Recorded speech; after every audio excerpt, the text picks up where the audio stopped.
Bharat Ratna doctor Bhimrao Ambedkar को कोटि कोटि नमन। ये कार्यक्रम डॉक्टर भीमराव अंबेडकर के जीवन पर आधारित है, जहां भारत की जनता के प्रति उनके योगदानों को पूरी सजगता से चित्रित और रेखांकित करने का प्रयास है। कार्यक्रम में दिखाई गई घटनाएं लब्ध प्रतिष्ठ पुस्तकों से ली गई हैं। इस कार्यक्रम के जरिए चैनल की ओर से एक विश्वसनीय, सजग और सकारात्मक प्रयास है कि डॉक्टर बाबा साहेब भीमराव अंबेडकर के जीवन की संघर्ष यात्रा एवं गौरव गाथा पूरे आदर के साथ घर घर पहुंचे और उनके योगदानों से सभी संपूर्णता में परिचित और आह्लादित हों। भैया, आपको कोई गलतफहमी हुई है।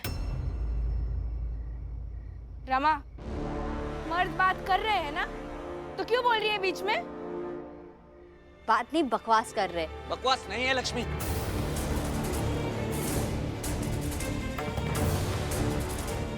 भीम, मैं साफ साफ और सीधे बात कर रहा हूं। आज से, बल्कि अभी से, तुम जो कुछ भी बोलोगे वो इतना सोच समझ कर बोलना कि आसपास तुम्हारी करुणा भाभी है या नहीं, तुम्हारी आई है या नहीं। बाकियों से मुझे कोई फर्क नहीं पड़ता, लेकिन अगर तुम्हारी कोई बात करुणा या आई के खिलाफ होगी तो तुम सीधे सीधे या घुमा कर भी नहीं बोलोगे।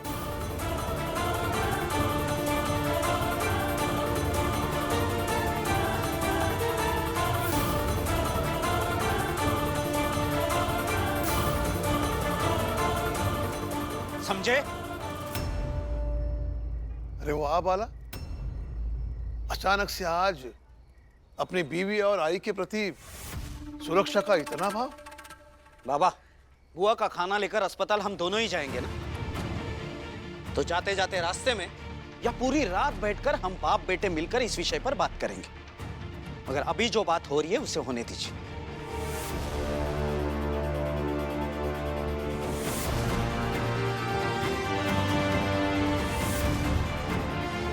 हाँ तो भीम, तुम्हें समझ आया मैंने क्या कहा? तो आपके कहने का मतलब ये है कि आगे से कभी भी जब मैं बोलूं, कुछ कहूं, अपनी बात रखूं, तब मुझे इस बात का ध्यान देना होगा कि मेरे आसपास करुणा भाभी या ये है कि नहीं। हाँ, बिल्कुल सही समझे, यही मतलब था मेरा। तो बाला भैया, आप भी अच्छे से समझ लीजिए, ऐसा बिल्कुल नहीं होगा।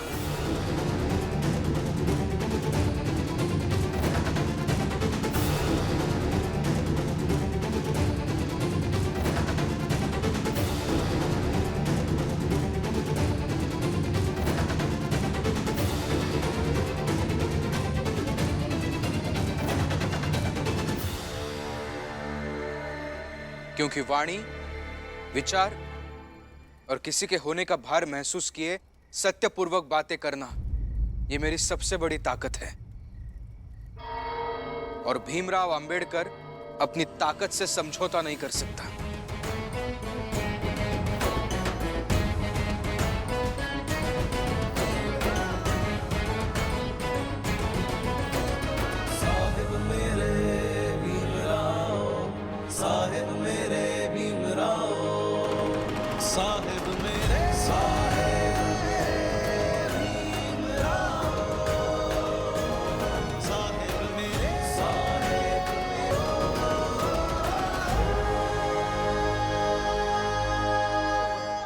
भीम, मैं फिर से कह रहा हूं, अगर तुमने मेरी बात का ध्यान नहीं रखा तो अच्छा नहीं होगा।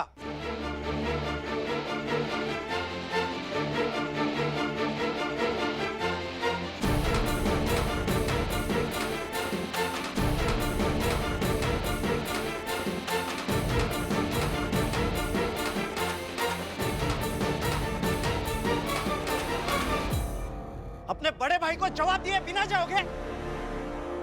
अभी बताता हूं तुम्हें।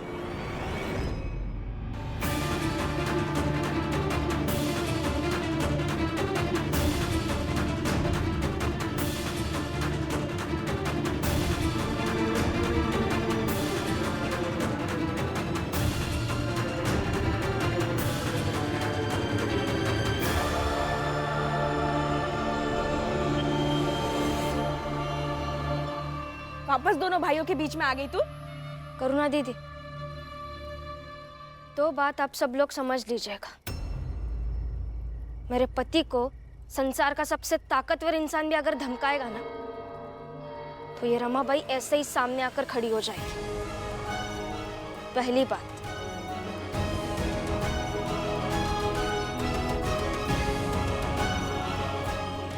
और दूसरी बात बाला भैया, मेरे पति को आप वैसे मत समझिएगा कि जिसके साथ आप कभी भी लड़ सकते हैं। जब तक रमाबाई है ना, उनसे मत उलझिएगा, नहीं तो अच्छा नहीं होगा।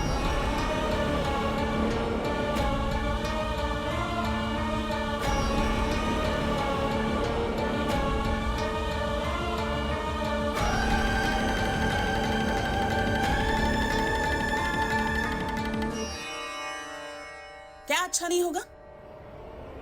बता जरा। अभी आपको जवाब देने से ज्यादा जरूरी है रोटी बनाना।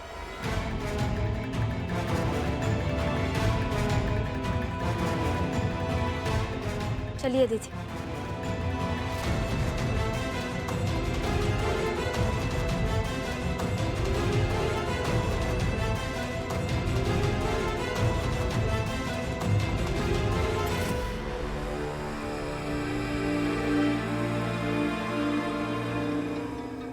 सबसे पहले आधा श, फिर य,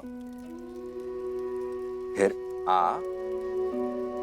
फिर आ, शा, फिर म, फिर ल और आ, शा म ला। सही बोला ना मैंने श्यामला? ये देखो, मैंने तुम्हारा नाम सही लिखा है ना? बताओ ना। हाँ, बिल्कुल सही लिखा है आपने।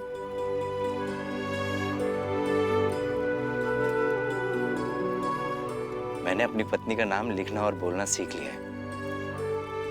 अब धीरे धीरे सब सीख जाऊंगा, सब लिख लूंगा और सब पढ़ लूंगा।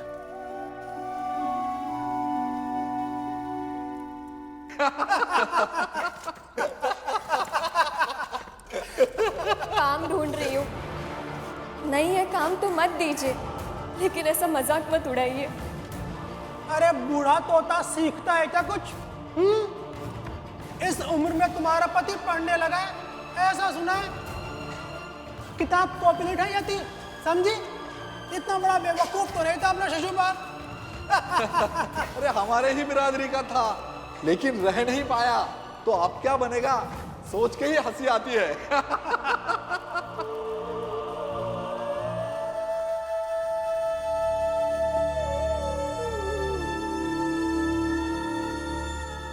आज सब हंस रहे थे कि बूढ़ा तोता सीख नहीं सकता, मगर इस झोपड़ी में मैंने ये समझा कि एक आदमी और तोते में यही तो फर्क है कि तोता सीख नहीं सकता है, मगर आदमी जब चाहे, जहां चाहे, जिस समय से चाहे सीख सकता है। और आप ना एक दिन शिक्षित होकर उन सब लोगों को जवाब दीजिएगा जो आज आपका मजाक उड़ा रहे हैं। दूंगा जवाब, सबको जवाब दूंगा। भीमराव कहता है, खामोश रहने से व्यक्ति में ताकत आती है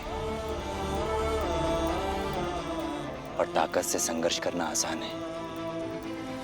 तो अभी खामोश रहते हैं, जवाब जब तैयार हो जाएगा तो सबको जवाब दूंगा।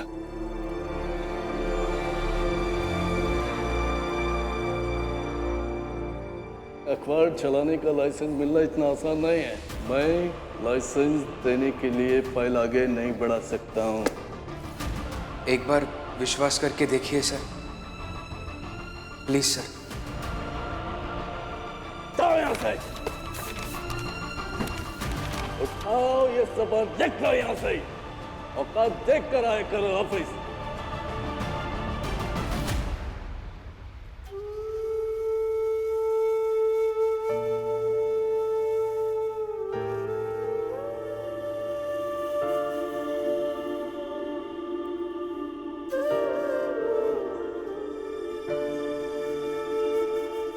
क्या हुआ? बहुत देर से आप कुछ सोच ही रहे हैं। मैं सोच रहा हूं कि जो परिस्थिति अपनी बात ना कह पाती हो, जो व्यक्ति अपनी बात ना कह पाता हो, उन्हें सहारा देने की अधिक आवश्यकता है। उन्हें समझने की अधिक आवश्यकता है रमा।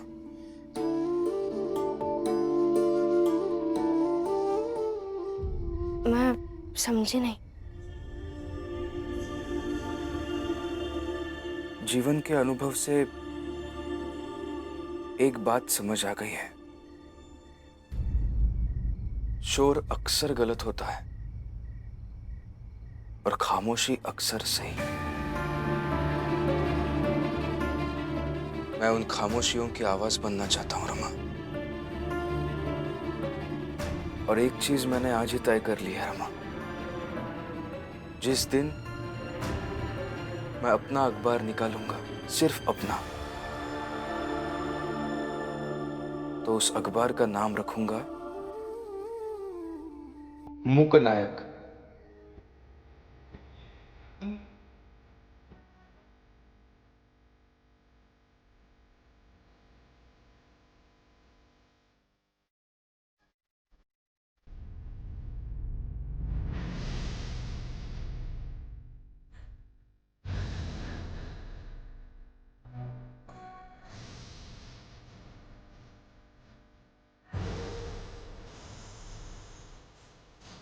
संविधान का है तो है शिल्प उन्हें सिखाया है समानता का सार।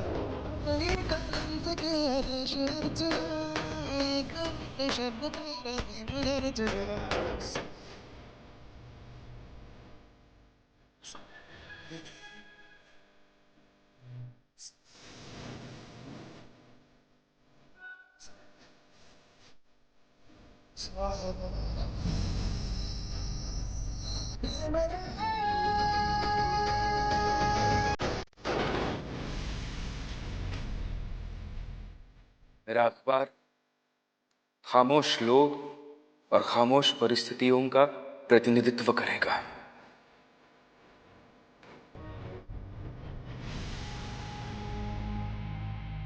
संकट में आया तो बन के सहारा, तेरी मशाल ने दिखाया कि तेरी से गिरा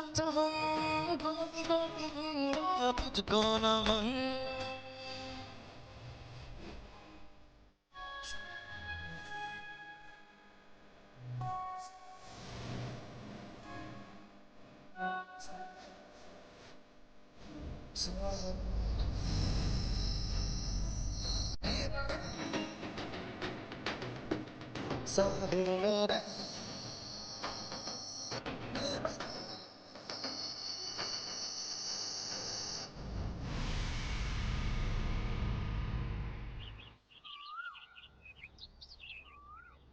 सर, आप जरा इसे देख लीजिए।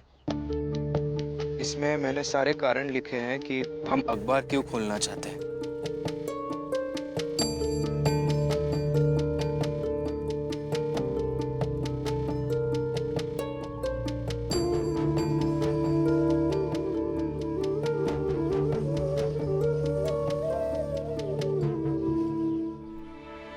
मगर तुमने इसमें यह क्यों नहीं लिखा कि इस अखबार के माध्यम से अपनी बिरादरी की समस्या के बारे में भी बात करोगे? वो मैंने जानबूझकर किया है सर। सही समय पर सही बात करनी चाहिए। और अभी सबसे जरूरी है अखबार शुरू करना। नहीं तो मेरी महत्वाकांक्षाओं की बलि आप दोनों की मेहनत नहीं चढ़नी चाहिए। और वैसे भी सर, अभी आप दोनों को काम की बहुत जरूरत है। इसलिए जानबूझकर, सोच समझकर मैंने इसमें अपनी जात का जिक्र नहीं किया। और वैसे भी ऊंचे पद पर बैठे हुए लोग जब मुझे देखते हैं तब पता नहीं मुझसे अचानक से भड़क क्यों जाते हैं। सर, आपके पास कुछ लोगों के नाम हैं जिनसे हम चंदा मांगकर कुछ पैसे इकट्ठा कर सके, जिन पैसों से हम अखबार खोलने की लाइसेंस निकालेंगे। इसमें कुछ नाम है जो लोग हमें चंदा दे सकते हैं।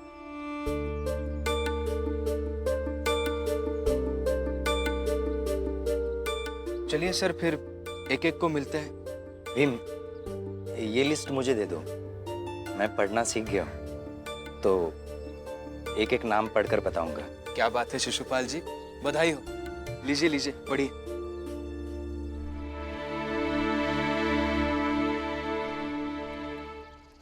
तो पहला नाम है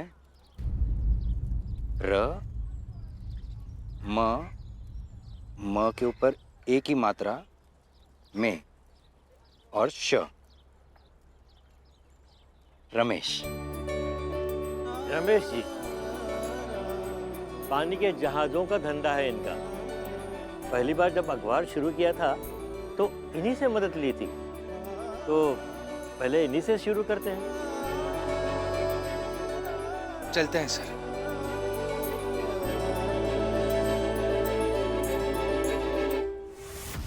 भीमराव,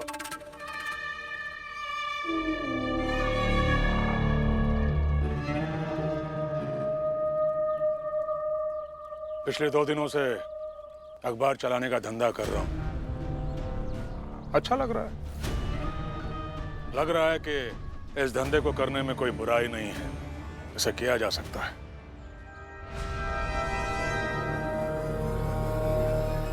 तो तुम्हारे अखबार के लाइसेंस के लिए मैं पैसा लगाने को तैयार हूं।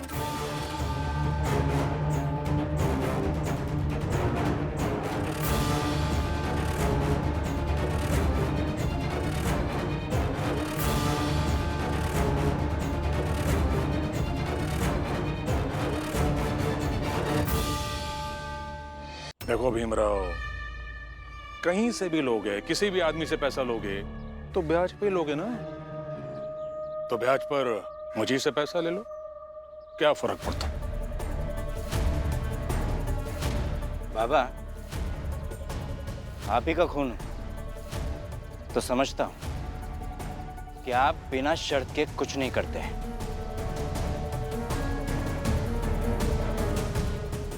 सही समझा तूने, शर्त तो है।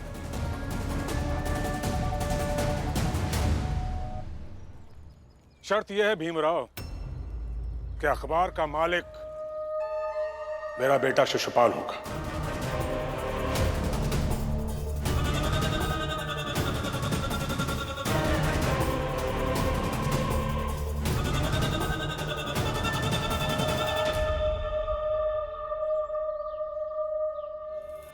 ठीक है, मुझे मंजूर है। मगर मुझे मंजूर नहीं है। मेरी हैसियत मालिक की नहीं है, तो मैं मालिक नहीं बनूंगा। क्या दिक्कत है शिशुपाल जी? इनकी अगर यही एक शर्त है तो क्या दिक्कत है? और वैसे भी हम तीनों में से मालिक कोई भी बने, क्या फर्क पड़ता है? मुझे फर्क पड़ता है भीम, क्योंकि वर्षों से मैं तुम्हारा और बाकी योग्य लोगों का मजाक उड़ाता रहा, और आज योग्यता को पीछे छोड़कर मैं आगे बढ़ जाऊं अवसर मिलते ही। नहीं नहीं नहीं, ये ठीक नहीं है। और दूसरी बात, मेरे बाबा ये सब इसलिए कर रहे हैं ताकि तुम मेरे नीचे काम कर सको, और ऐसा बिल्कुल नहीं होगा। इसलिए बाबा, आप अपना पैसा लेकर जा सकते हैं।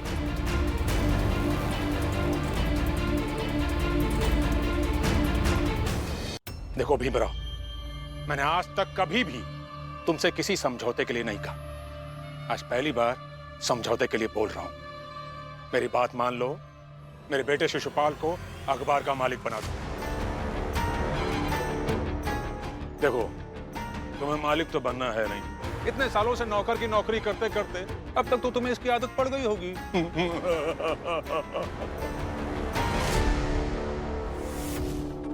वैसे मुझे उम्मीद थी कि तुम मेरी बात मान लोगे। लो, मैं पैसे लेके आया हूं। ये पैसे लो और अखबार का मालिक शिशुपाल को बना दो।